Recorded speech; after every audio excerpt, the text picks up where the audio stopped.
En estas últimas semanas se han publicado varios indicadores relativos a la inversión que mostraron señales mixtas. Por un lado estuvieron las cifras de cuentas nacionales que conocimos a mediados de septiembre y que marcaron una baja de 8% interanual de la inversión en activos fijos en el segundo trimestre del año. Por otra parte, estuvieron los datos de balanza de pagos publicados al cierre de la semana pasada, que volvieron a pautar un récord de inversión extranjera directa en el mismo periodo del que hablaba recién. ¿Cómo se entienden estos datos, aparentemente contradictorios? ¿Qué perspectivas se manejan para adelante en cuanto a la inversión en Uruguay? Ese es el tema. Estamos con la economista Delfina Matos de Exante. Delfina, ¿qué tal? Buen día, ¿cómo estás? Buen día, Emiliano, Romina. ¿Bien ustedes? Muy bien. Delfina, si te parece, empecemos por repasar estos últimos datos. Emiliano decía recién que las cifras de cuentas nacionales mostraron una caída de la inversión agregada en el país, ¿verdad? Sí, como decía Emiliano, en abril-junio la inversión bruta fija se contrajo 8% respecto a los niveles de un año atrás y se redujo 5% frente a enero-marzo de este año, según las estimaciones desestacionalizadas que elaboramos en Exante en base a los datos del Banco Central. De todas maneras, es importante decir que en una mirada más larga, la inversión bruta fija se ubica en niveles altos, 27% más altos que en prepandemia y de los más altos en 9 años. Ahora, quizás antes de seguir, Romina, vale la pena aclarar a los oyentes de qué estamos hablando cuando hablamos de inversión en términos de las cuentas nacionales. Dale, de acuerdo, vayamos por ahí. ¿A qué se llama inversión bruta fija según esas cifras de cuentas nacionales? Bien, en las cifras de cuentas nacionales, la inversión en activos fijos refiere a la creación de nuevos activos fijos en la economía, tanto en el sector público como en el privado. Eso incluye nuevas construcciones como viviendas, edificios, infraestructuras, inversión en maquinaria y equipos de distinta índole, nuevos productos de propiedad intelectual, literarios o artísticos, por ejemplo, y también lo que llamamos inversión en activos biológicos, ya sea animales o vegetales, que se usan para la producción. Uh-huh. Y decía que está bueno recordarlo porque muchas veces cuando las empresas hablan de sus inversiones o cuando comentamos la inversión extranjera directa, por ejemplo, el concepto es algo distinto porque se incluyen también operaciones de compraventa, ya sea de empresas, de campos o de otros activos, que en términos macroeconómicos no suponen nuevos activos en la economía, por lo que no son inversión en la medición de cuentas nacionales. Bien, Delfina, queda claro. Ahora, a ver, antes de ir a las cifras de inversión extranjera directa, ¿a qué se debió esta contracción de la inversión en la medición de las cuentas nacionales? Cuando hablamos con ustedes, recuerdo que comentamos, bueno, el impacto que tiene el tema del fin de las inversiones en torno al proyecto de UPM, sí. Que ahí claramente se nota el impacto, se nota la incidencia, pero ¿es solo eso? Sí, esencialmente sí. En esta caída de la inversión en el segundo trimestre hubo una incidencia indudablemente alta de la menor inversión en torno al proyecto de la nueva planta de celulosa UPM y del ferrocarril central que también se va acercando a su fin. Es difícil saber la incidencia concreta de este efecto, pero otros indicadores relacionados a la inversión siguieron mostrando en los hechos un buen dinamismo de acuerdo con los datos que tenemos disponibles hasta el tercer trimestre. A ver, ¿de qué otros datos o de qué otros indicadores estás hablando? Bueno, por un lado, como comentamos acá en este espacio hace unas semanas, la cantidad de proyectos promovidos por el régimen de vivienda promovida mantuvo en lo que va de este año un muy buen ritmo, en línea con lo que se viene viendo en los últimos 2 años.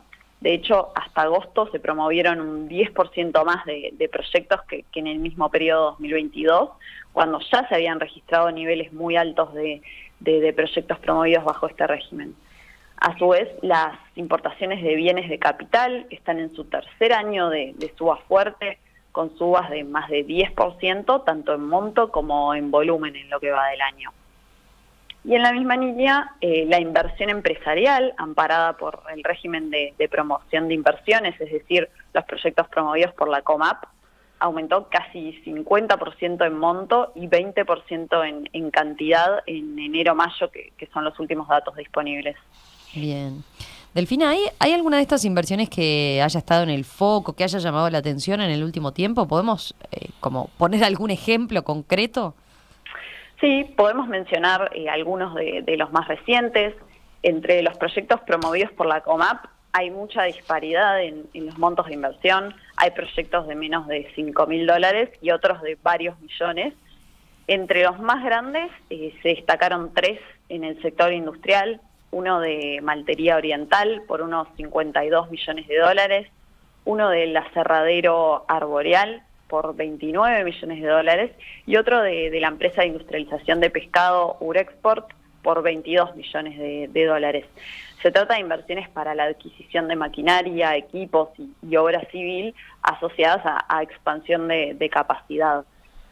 También se destacó en los últimos meses un proyecto en el sector de turismo por unos $21 millones de la empresa Baluma, el Hotel Enjoy de Punta del Este, para la construcción de nuevas instalaciones. Bien. Entonces, a ver, este escenario de buen dinamismo de varios indicadores es digamos, más consistente con el dato récord de inversión extranjera directa que marcaron las cifras de balanza de pagos, ¿no? Sí, la inversión extranjera directa viene de 4 años de flujos positivos y altos, y en el segundo trimestre de este año fue récord, incluso cuando ya se veía menor intensidad de las inversiones en torno al proyecto de UPM. En el último año, a junio, se dieron flujos de inversión extranjera directa que superaron los $4.700 millones, lo que equivale a un 6% del PBI. De todas formas, Romina, quiero remarcar que si bien venimos de varios años de niveles altos de inversión para lo que venían siendo los parámetros de nuestro país, la inversión en relación al PBI apenas se acercó al 20% en estos últimos años, un nivel que no deja de ser bajo en la comparación internacional. Uruguay necesita tener y sostener niveles más altos de inversión para consolidar un crecimiento más significativo hacia adelante. Y en ese sentido, ¿cómo están viendo en Exante el panorama de la inversión hacia adelante, a futuro? Bueno, en Exante estamos acordando que la inversión agregada, según el criterio de cuentas nacionales, no crezca este año y que tendría un crecimiento modesto en 2024, aunque al igual que en los datos del segundo trimestre, en estos pronósticos hay sobre todo un impacto muy negativo del fin de las inversiones en torno al proyecto de UPM y las infraestructuras asociadas.